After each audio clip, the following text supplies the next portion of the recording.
219 guerres américaines en comparaison de celles de la Russie, de la Chine, de l'Iran et de l'Allemagne.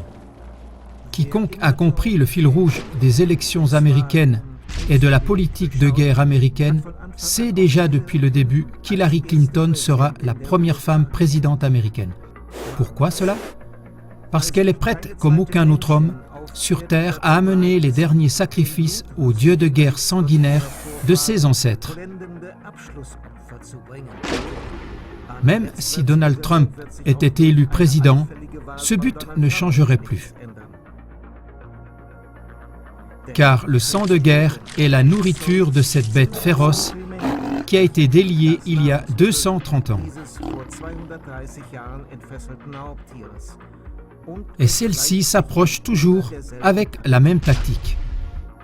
Le discours d'investiture d'Obama il y a 8 ans résume très bien cela.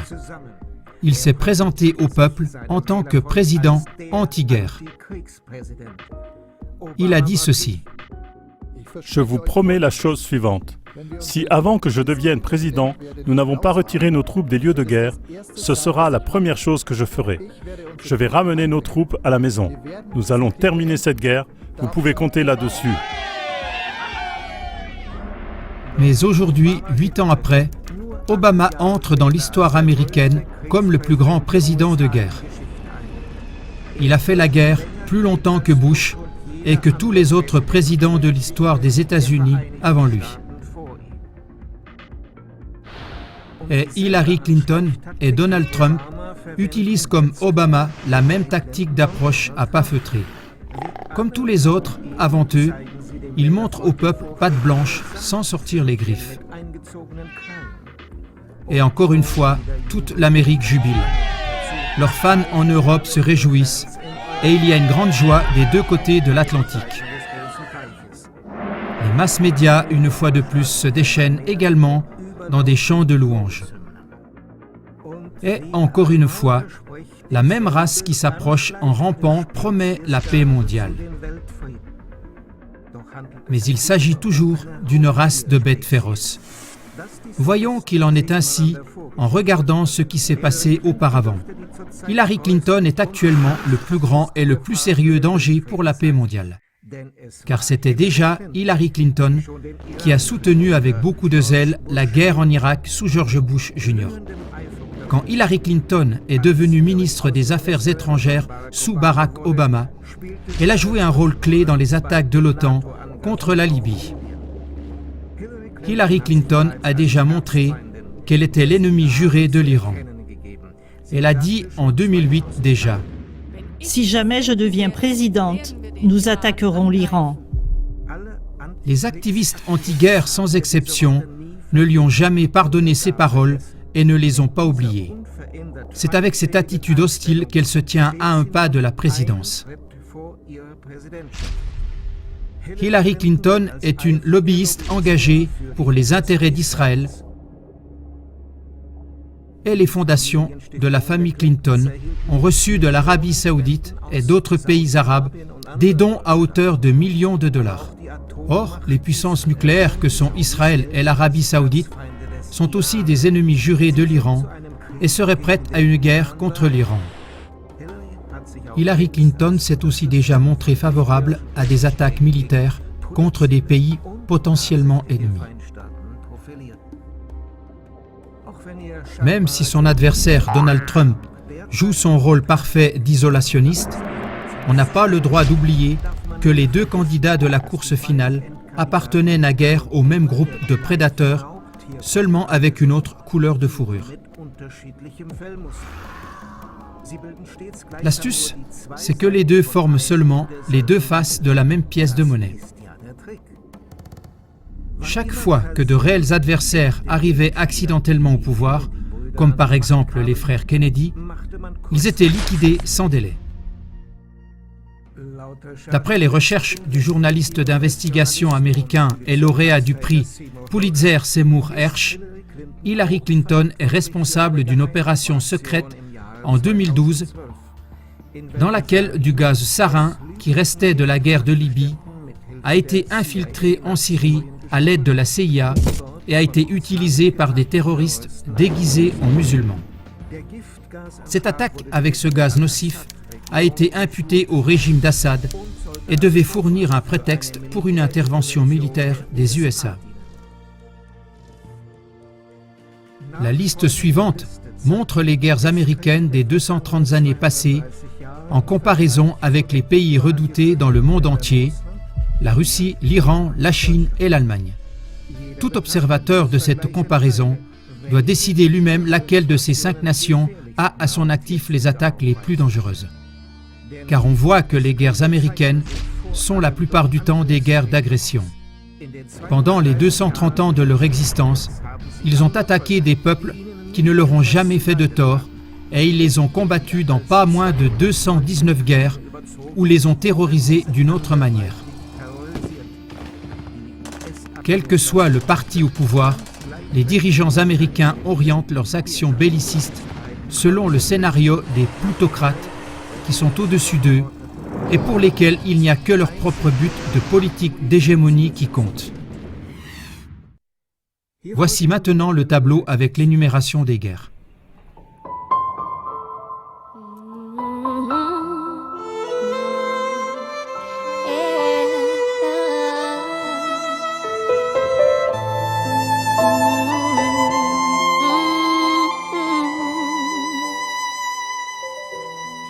Eine neue Welt hast du mir geschenkt. In dieser Welt ist nichts da, was uns trennt. Gemeinsam gehen wir, erwarten, was kommt. Für immer bleib ich bei dir. Du hast mir den Himmel auf Erden geschenkt. Mit dir strahlt die Welt heller als jeder Stern. Ganz viele Pläne haben wir uns gemacht. Das Leben wartet auf uns. Unsere Liebe, sie hört niemals auf und sie bleibt.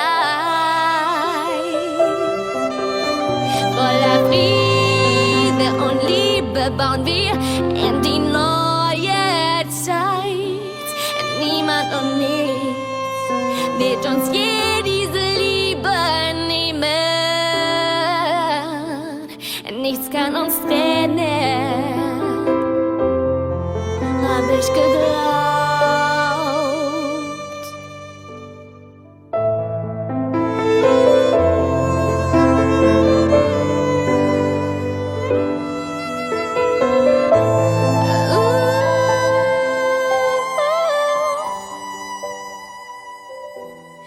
Doch die Wirklichkeit hat sich anders gezeigt.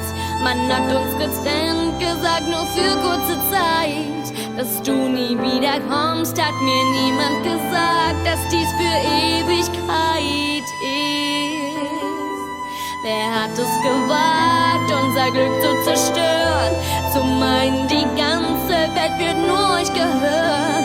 Mit Hunger und Kriegen zerstört ihr die Welt und nehmt euch, was uns gehört. Mit Terror und Krieg, den niemand will, bringt ihr Leid und Tod über diese Welt. Es sind Menschen, die sterben, Männer, die gehen und Söhne, die nie wiederkehren. Mit Terror und Krieg, den niemand will, bringt ihr Leid und Tod über diese Welt. Es sind Menschen, die sterben, Männer, die gehen und Söhne, die nie wiederkehren. Meine Hoffnung ans Leben hört niemals auf. Voller Friede und Liebe baue ich weiter in die neue Zeit. Niemand und nichts soll Lebenstrennung heißt. Schaffen wir Frieden in dieser neuen Zeit.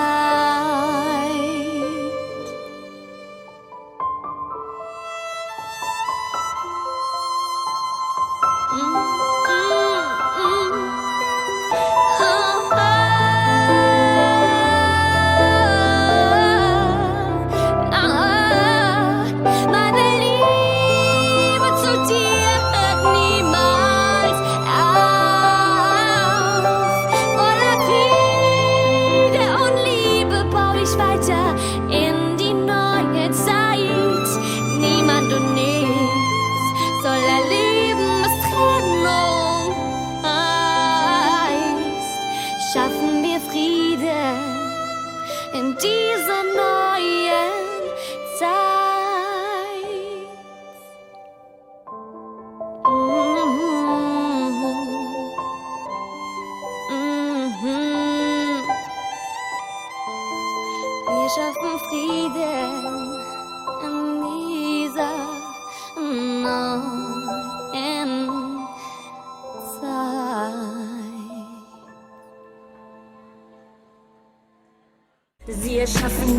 Bilder selbst, unterstützen Rebellen mit Geld, bestücken Söldner mit Waffen und stürzen die Länder in Not, berichten von Terrorregimen auf allen erdenklichen Sendern, halten die Wahrheit aus den Bildern, bis alle Feind nach Hilfe schreien. Oh, oh, oh.